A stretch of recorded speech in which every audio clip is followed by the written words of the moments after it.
छोटी बच्चियों के सर फोड़े, जो मेल पुलिस ऑफिसर्स ने लड़कियों के कपड़े फाड़कर उन्हें पीटा। ఎంత దుర్మార్గంగా మాట్లాడుతున్నాడు చూడండి.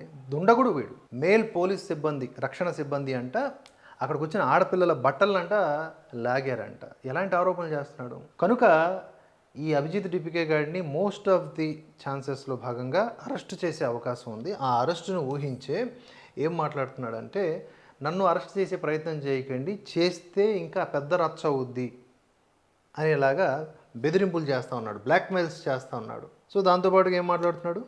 उसके बाद ये आंदोलन पूरे देश में फैल गया है।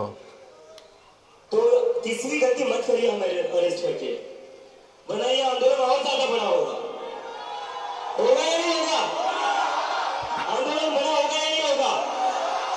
तो मैं आप सभी से रिक्वेस्ट करता हूँ, अगर हमारी टीम को आज रात अरेस्ट कर दिया जाता है, ये आंदोलन आगे शाम ఇది కూడా అబద్ధమే.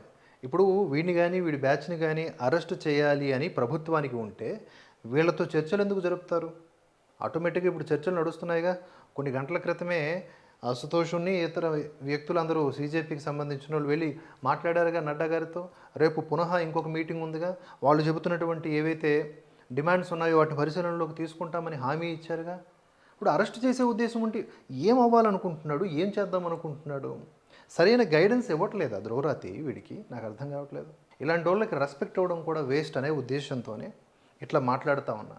జనాల ఎమోషన్స్తో వీళ్ళ యొక్క ఎజెండాని ముందుకు తీసుకువెళ్ళడానికి ఇలా ఆటలాడుతూ ఉన్నారు. ప్రస్తుతానికైతే ఈ విధమైనటువంటి కొత్త డ్రామాకి తెరతీస్తూ ఉన్నాడు.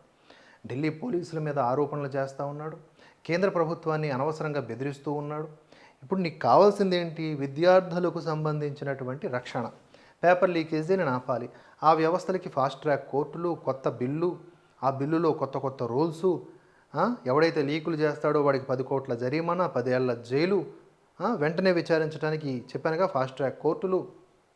దీంతో పాటుగా ఎన్టీఏలో మార్పులు, మిగతా ఆన్లైన్ ఆఫ్లైన్ మొత్తం ఏదైతే ఈ విద్యా వ్యవస్థ ఉందో మొత్తం దాంట్లో కూడా సంస్కరణలు తీసుకురావడానికి ప్రతినబూనుతున్నారు.